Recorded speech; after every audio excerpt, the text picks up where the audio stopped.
Welcome to Key Tech. Please describe this channel if you are interested in today's video. The United States is TSMC's largest market source, contributing more than 60% of TSMC's revenue every year.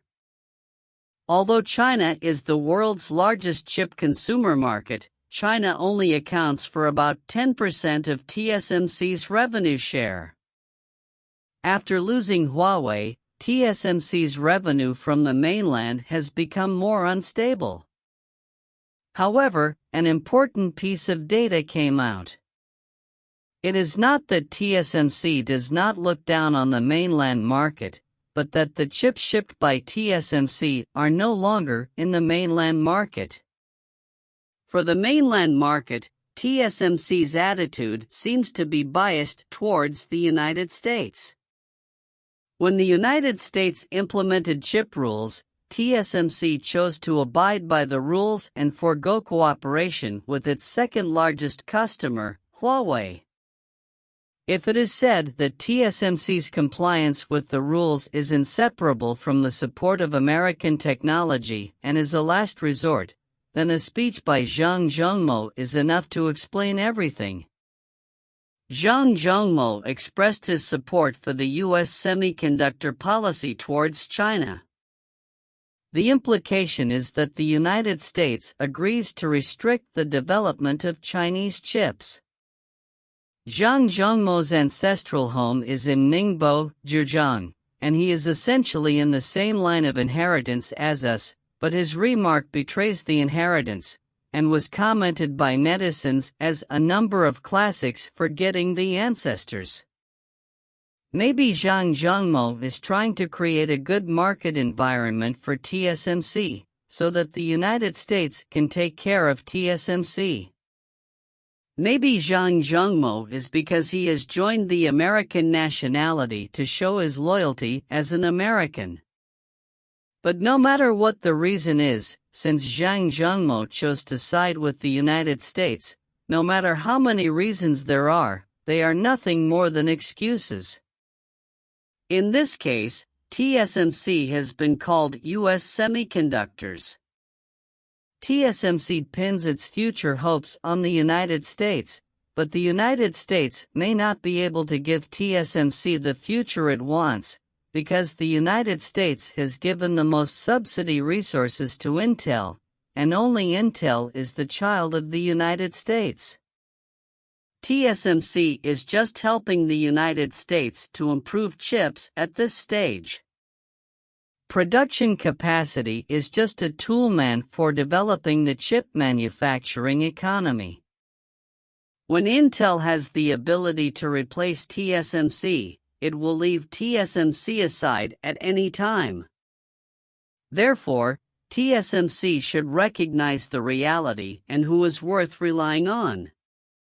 However, what TSMC did not expect was that the mainland market for the chips it shipped would no longer be available.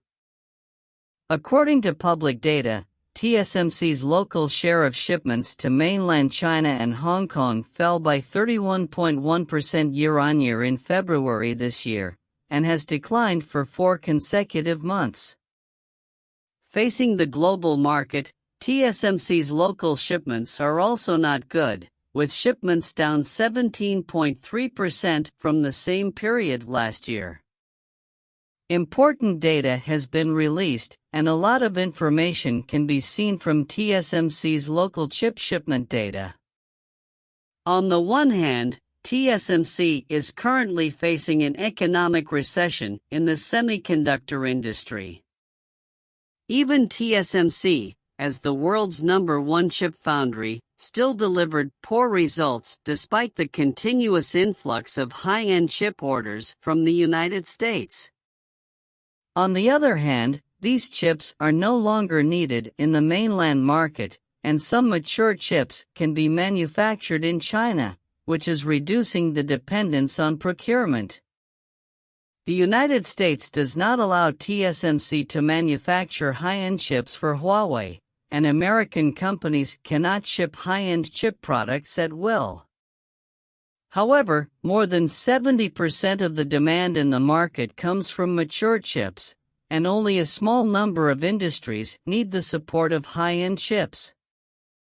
Therefore, from the perspective of demand, it is more worthy of domestic manufacturers to take the route of self-production and self-sale. SMIC is the most advanced chip manufacturer in mainland China, capable of mass production of 14 nanometers chips.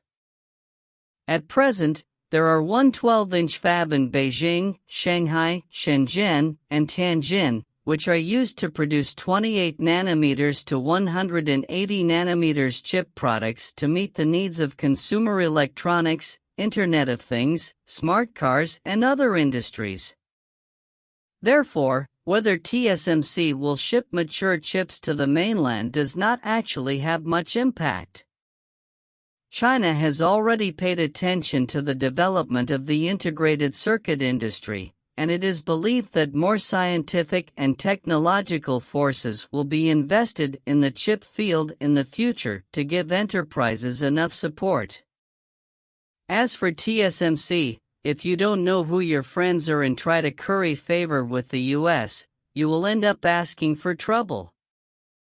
The United States is obviously using TSMC to introduce TSMC's semiconductor equipment and talents to the United States, and transfer TSMC's high-end chip manufacturing technology to the United States.